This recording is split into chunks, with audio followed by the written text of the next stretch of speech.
It's true. You're hate preachers. Hate preachers. You have to be hate preachers to say that Muslims are there to show off. Shame on you. Shame on you. Shame on you. You have to be really low to say that to me. No, apologize for that. Apologize for that. Apologize for that. She said that we were there to show off. Helping people, helping victims, we were there to show off to who? You? You people? Show off to you, hate preachers? Come on.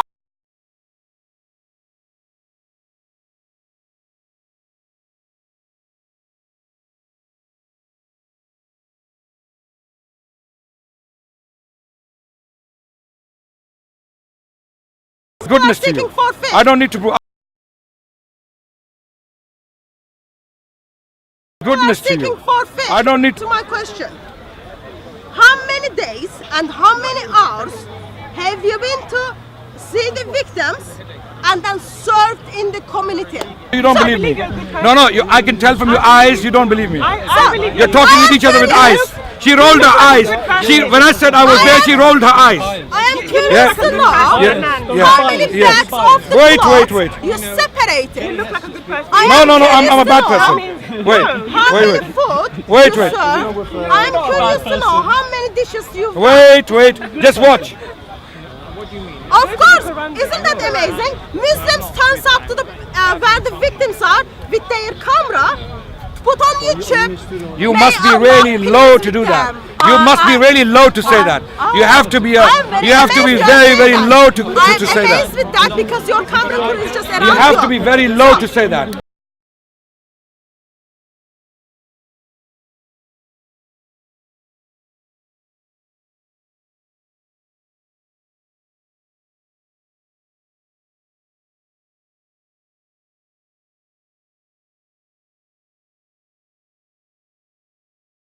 Can you show me some examples of vehicular jihad? Sadly I can, Jay. Sadly I can. So, in July 14th, 2016, which was last year, 86 people were murdered in... 86 people were murdered in Nice. This is in France last year. 86 people were murdered. 434 people were badly injured. This was by a Tunisian Muslim. Now remember, that's the first one. We're calling it jihad. We don't believe you. We're calling it jihad. We are indeed. Number two. This is not jihad. I don't ask you to agree with me. This is a terrorist incident. You will see why we're calling it jihad. The second incident was November the 28th, 2016. Hitler was a Muslim. Yahya state at a car attack. 13 wounded by a Somali Muslim, by a man who's called Abdul Razak.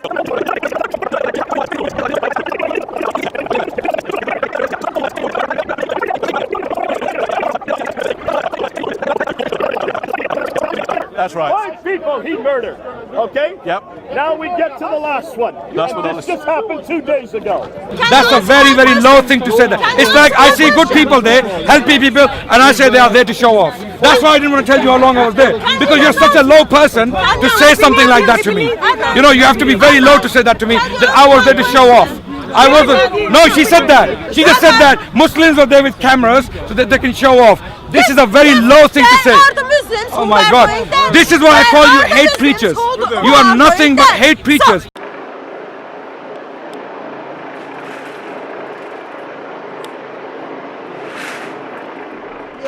Thank you, Ramadan. Thank you for Ramadan. And it's not about Christian, Muslim. I'm Muslim. I don't look typically Muslim. I'm Muslim. But everyone's like this. It's a family. It's not about that. But the government is trying to segregate, all the stories, all the newspapers, depending on what newspaper you read. It's not about that. These are people's lives. These are families. My children's teacher is missing with her family. And they just pushed past and barred past the police, run to the tower block and started screaming at people and trying to help them. They ran into the building. If it wasn't for all these young Muslim boys round here helping us, coming from mosque, the people would have dead. Enough more people would have dead.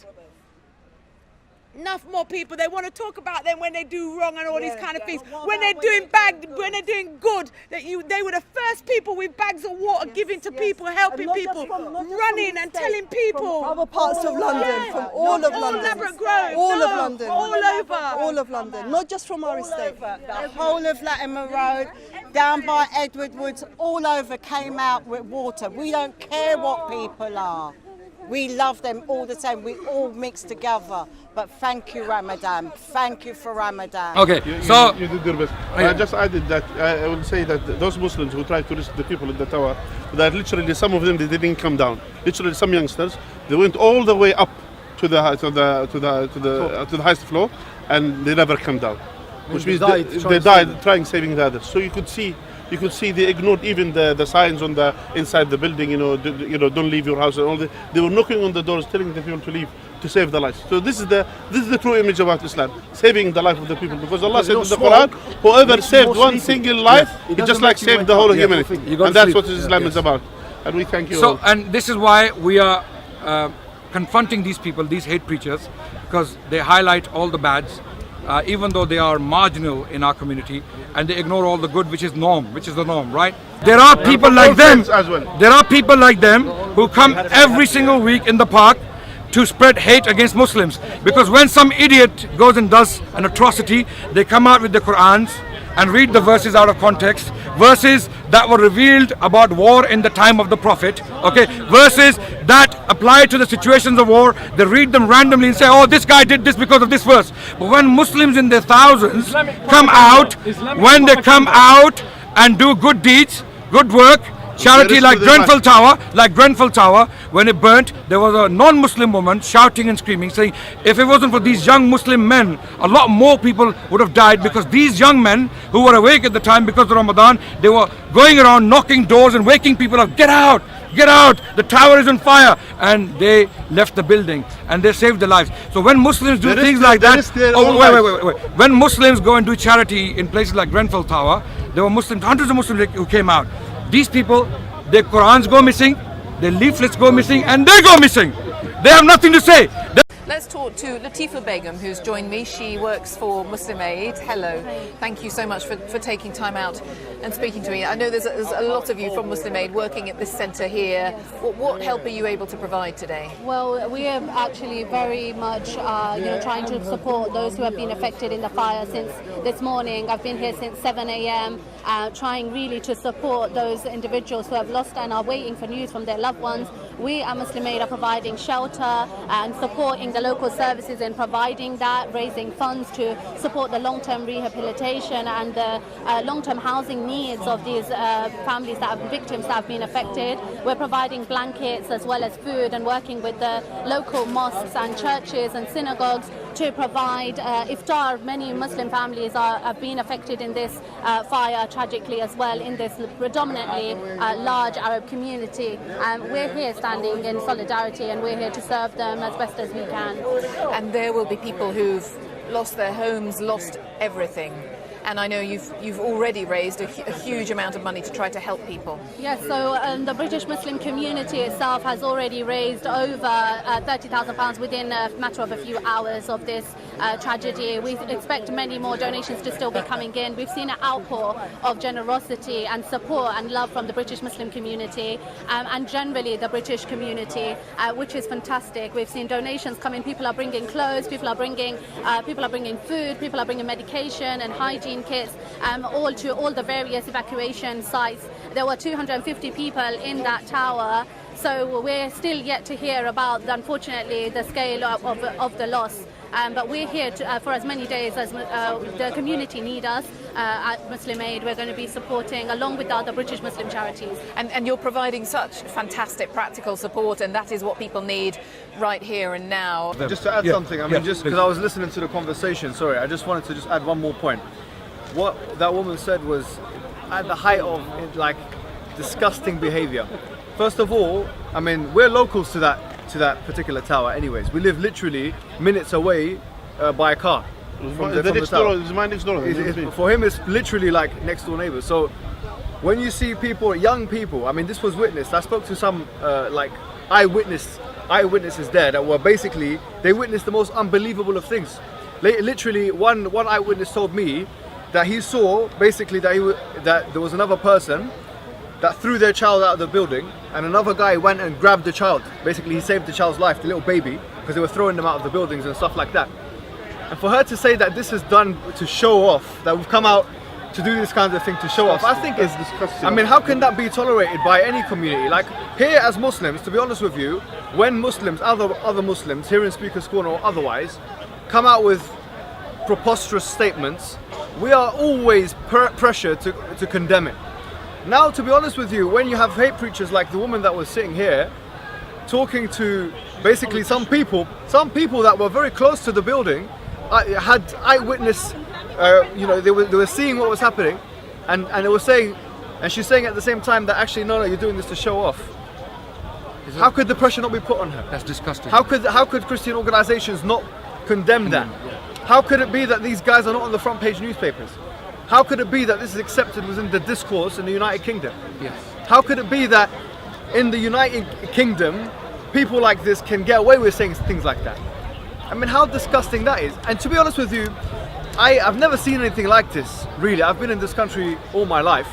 I've never seen the hate for Islam and Muslims kind of graduate to this kind of level. It's never graduated to this level before, where you're really kind of blind to everything good that someone in front of you could do, even if it's risking their lives as a child or a young person, like was the case in Greenwich, Grenfell, was it Grenfell? Grenfell, yeah.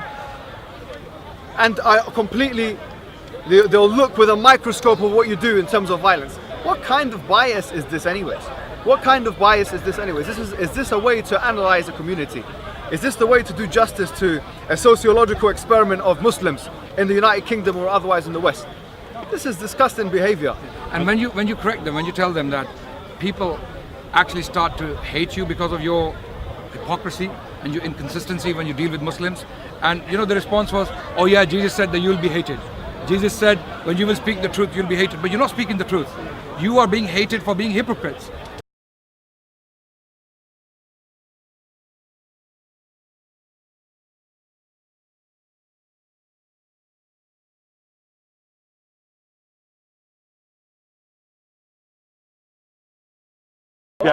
I am bothered by the fact that I'm seeing more and more from people that I respect, from Christians.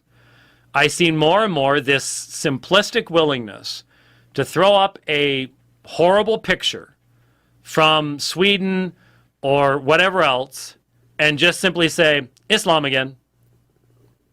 How would you like it if during the wars in the Balkans, Christians versus Muslims, you showed some terrible thing that were done by quote-unquote Christian forces?